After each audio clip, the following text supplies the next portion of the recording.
You know that feeling you get when you do something that makes people go, "Wow, that was really cool. Wow, that was really cool."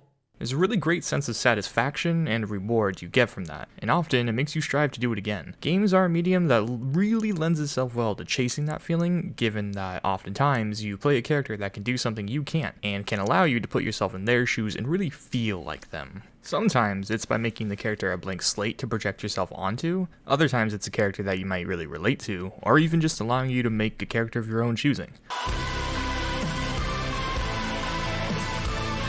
But there's a certain genre of games which wear their characters on their sleeves with pride, having a very certain air and personality to them. These games don't just show you what makes them so special, you are what makes them special. I'm talking about the character action genre. With Bayonetta 3 approaching us sometime this year, I was eager to dive into character action in a way I've really only done with the first two Bayonetta titles. While I've played action games before, like God of War and Spider-Man PS4 and Nier Automata, it's specifically the character action genre, sometimes called hack and slash, that I really wanted to look at, just to see how we ended up where we are now. From a somewhat basic understanding of the genre, there were three things that tied everything together. 1. A singular character with an expansive set of moves. 2. Short yet replayable score-based missions. And 3. A focus on player expression and style. And it's that last one that's going to be the main player here. So as I was playing through Bayonetta, I was thinking, damn, I wonder what it was like to experience one of these games for the first time. And no, not those, these. And seeing as how Steam's winter sale was going on, I decided to pick up Metal Gear Rising: Revengeance and Metal Gear Solid 5. Also, the entire Devil May Cry series. All for like $70, I mean, damn. And holy shit was I not prepared for what Revengeance had in store for me.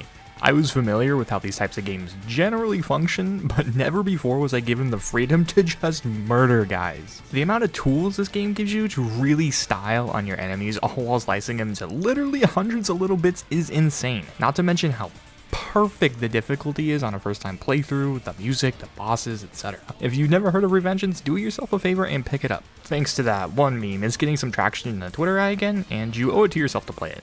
It's like $30. I don't know, it's worth it, man.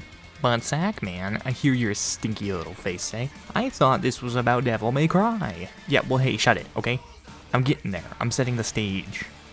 So I beat Mr. Nanomachines, worked out to the OST for like a week, then decided to look even deeper into Platinum Games' library of bangers, which also didn't start with Devil May Cry.